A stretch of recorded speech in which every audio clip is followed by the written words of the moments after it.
And here in the background, you can see a drawing of the human anatomy, the muscular skeletal system. And what you notice is all the striations, the spiraling muscles and ligaments, all crisscrossing throughout the body. Some of the muscles do actually run crisscross across our midline. Others are just structures that act in a crisscross manner. And the other thing to note about the muscles is that there's only one way the muscles work, and that's the pull. Pull and relax, contract and relax. Attached to the bones, they can, yes, be formulated into pushing or levering actions, but the muscles themselves are simply pulling devices. The next slide shows in the background the psoas muscle, which runs crisscross through our pelvic region and coordinates the two sides of our pelvis and lower body. Very strong, very important muscle. This is the muscle that Rafa Nadal tore at the Australian Open. And it's so important to stability and movement that, he's never seemed to recover from it, and he might just retire this year. But it's an example of this crisscrossing, spiraling kind of muscle that's so critical to our mobility, rotation, and stability.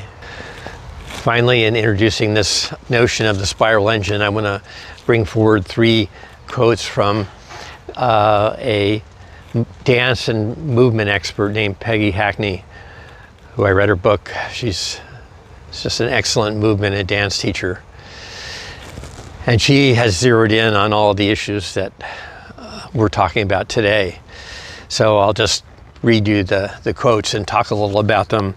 The first one is, I utilize the term cross-lateral connectivity to convey a sensation of connection along a diagonal pathway through the body's core. So she has her own technical term for that. It's probably a better one than I have, but it's a mouthful, cross-lateral connectivity. So we're talking about all these spirals connecting both sides of the body. And because we have all spiraling muscles, they say there's no straight lines in nature, there's no straight muscles, they're all on curves and spirals. That lays the foundation for, as Peggy Hackney says, the muscles work best in spirals and diagonals. And we see this expressed in the movement of the body, but underlying it is this foundation of spiraling muscles and structures. And finally, she says, many people lack a sense of internal support and core connectedness to their body. They try to put their hands, body parts into the right place, but not feel any internal relationships between the parts. They lack the pattern of core distal connectivity. So what here she's talking about is the same general idea I was talking about with positions without principles. We can't just place our hands and our arms in certain positions in the swing and expect any good results. And that if we think along those ways, our arm and our hitting arm is going to quickly become disconnected to anything. Now we're going to be moving this on our own. We're not going to feel any connection to our body and to our core. So whatever is happening in our body is not going to be reflected in our arm. So this idea of core distal is the outer areas of our body, our arms and hands, outward from the core. And so I said before that a good swing is a body-led and a body-driven swing, which is true. But now we have to really delve into the issue of, how can we connect these distal elements, the arms and hands and racket, into the movement of the core.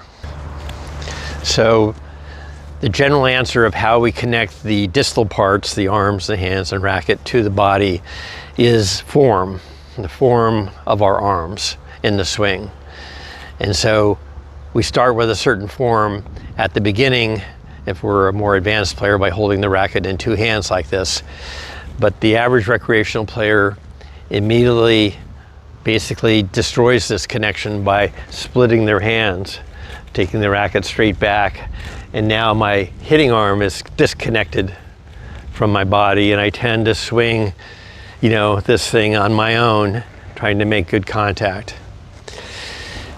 Now, it's different for the tennis players with a two-handed backhand, because now we have a built-in form. Now this is like a triangle that I'm holding the racket here, and I hold onto the racket the whole time, and the form of the arms remains intact the whole time. So now the swing of these arms and the racket are much more in sync with the rotating body. And this is the reason, primary reason why most players at almost all levels who have a two-handed backhand is the more consistent shot than their forehand, which is quite often gets disconnected from the body's rotation. Now, leaving aside the recreational tennis swing, the linear splitting of the hands, and moving on to the more advanced rotational swing, we have options. So, at the simplest level, even when people generally try to take it back with both arms, and even in the out, in, out, in drill that we worked on, I saw a few examples where people were still standing too vertical, too stiff. And so this tends to make this whole process too much of a merry-go-round, too flat and horizontal of a swing pattern, simply because the way we've sort of organized our body in this vertical manner. So in all the lessons that I'm talking about, we have to get in this athletic stance where there's hinge from our hips 30 degrees, so we can rotate around this axis and use the rotational capability built into our mid-back and spine, thoracic spine, that is. And in the Bruce Lee swing lesson, we talked about how this general motion, this upward throwing motion, is very similar to an uppercut punch in this manner. And you're not far off in general form if you're swinging the racket for a topspin forehand in the same manner. But even that is we need to go a little bit more refined than that, and that's where we're getting to the spiral engine, the spiral swing. So as opposed to just a low to high swing up in this Ferris wheel sort of plane like this, what in fact we see is a much more complex movement. So there's much more dips and curves to that movement. So if I take it up here and then I side bend, now my body is bending, and when I start out, I'm starting out more of an outward path than this uppercut. It's more out here, more of a spiral up around here. And then as I drive up and my left side rises and pulls through, and then my right side comes through and hitting, I make contact here with my front side out in front, but then I'm not just making contact, I'm imparting spin in this windshield wiper form where my hands are pronating, my forearms are pronating through here. And so instead of just rising straight up, we're actually pulling down on our left side. And we often see that this left arm, as we've been talking about, tucks in down here lower, not above the shoulder, but lower, because the form is coming around in this spiraling action. And generally, that's the spiral engine that we're talking about. So in terms of connectivity, it's not only connecting us to the right swing path, but it's connecting us to the right movements of the hand and forearm automatically.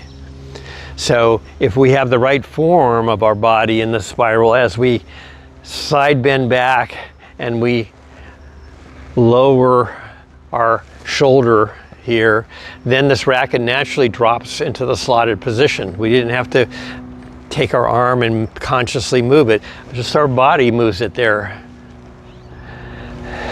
And the supination and things that we've been talking about, the laying back of the racket, also tends to happen on its own, just by the form of this turn of the body. So the forearm is rotating and the wrists are rotating, and as we fold back here, this wrist should be left to feel free, so that as we move our elbow from drawing the racket back to drawing it in, the racket head swings back and coils deep in our wrist position. So we're storing all kinds of energy just by folding back and letting this racket swing back. All of this is stored energy that we're going to release in our swing. So we're connecting to the flow. Our body in the spiral form is connecting to the flow of our racket and racket head. This is what I'm demonstrating here. We're not doing anything to consciously.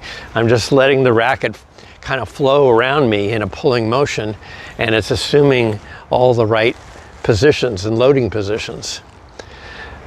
So furthermore, as we come out of the slot, we have to do some things to make good contact. So you've seen this position. I'll show it from the point of view. We're back here in the slot, and now we're starting out here, but you notice my racket strings are faced almost down to the ground, and my racket head edge is very close to the ground. So we're going to have to get the racket head from this position to almost this square position at contact in less than a quarter of a second. So again, how can we do that given that this action is so fast? Well, the body's spiraling motion, if we let it flow and extend out into our hands, the twisting of the racket, the torquing of it, that's going to turn the racket in this position up to this position, will flow out into our hands, and we will just let this turn. As we come up and turn, my arm is pronating right into contact, bringing this to square or almost to square. So the exact timing of this rotation is taken care of by this spiraling action, just like this. And the timing and everything is taken care of by the correct form of the spiral. If we don't have the spiral, it's going to be very difficult to make good contact. And then because we are coming inside out in this windshield wiper motion and brushing and driving through it, and we're pulling with our left side, then as we get through, then this racket will pull down and stop with our left shoulder so our hitting side can go through.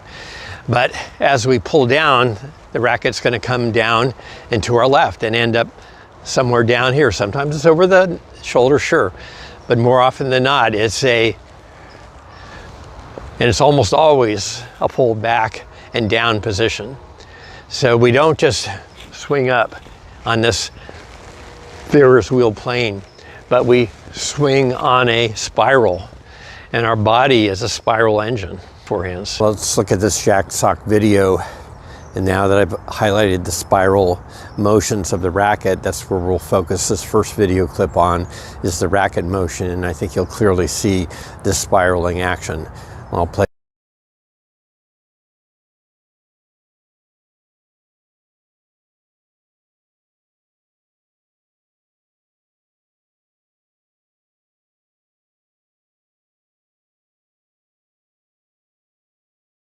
Now to get a better understanding of the correlation between the spiral body form and the spiral racket swinging action. In this next sequence, I put a tracer on Sock. Along with the tracer on the racket path, I have a tracer on his hitting elbow, which really is the major connection to the rotating and spiraling body. So you'll see the hitting elbow with a yellow tracer on that. And I put a yellow tracer in the middle of his right chest to see the dynamic movement of the spiral in the body. Now, why did I put it on the right side? Well, you can just, on the left side, we barely can see anything. You see it, the spiraling motion, better with a trace for now on the right side, even though at the beginning the lead side is leading and pulling the swing. So I'll play it through twice, and then we'll talk about it.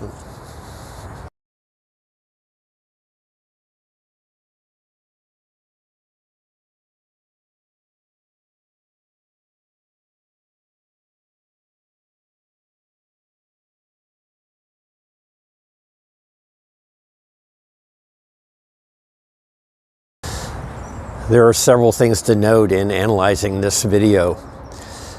One is, as I've been saying all along, a good swing is a body-driven and a body-led swing, not an arm-powered swing or arm-led swing.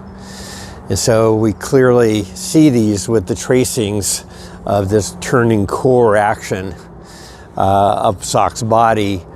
Now, is it a perfect spiral either in the arm or the body? No, but it is a form where the body is rotating in this kind of manner and the racket is rotating in this manner.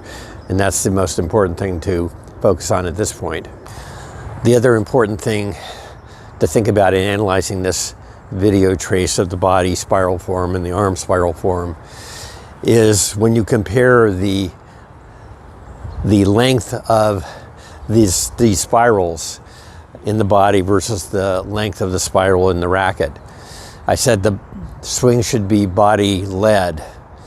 And so the turning and core of the body from the hips then moving up to the chest leads the racket that lags behind. So this core is turning and leading this racket as it lags behind. But also important to know why it is the body-led and body-driven swing is better is because you can see that the core turning action is really a matter of several inches, maybe at best, that I'm just rotating here. And as long as I do this in the right form, everything should follow in terms of the right swing path and everything else. So what do you think is going to be more reliable way to swing with just a 6 or 7 inch turn of the body that I can do all day, exactly almost the same, or a 8 or 9 foot swing around the body with the arm leading and directing this racket? Well, of course, the answer is the body-led and body-directed swing is going to be the better way to go by far, and it's true in all swinging sports. It's true in golf, it's true in baseball, and it's true in tennis. And going back to our martial arts earlier videos, here's a couple of quotes in the background here from the martial arts that the body should lead and the arms follow. And a quote from our own Bruce Lee saying, "The arms are the messengers of the movement," meaning that the core movement is coming from the body and the hands are delivering the message, in our case, to the ball. But they're just the messengers. The body is the thing driving the whole train.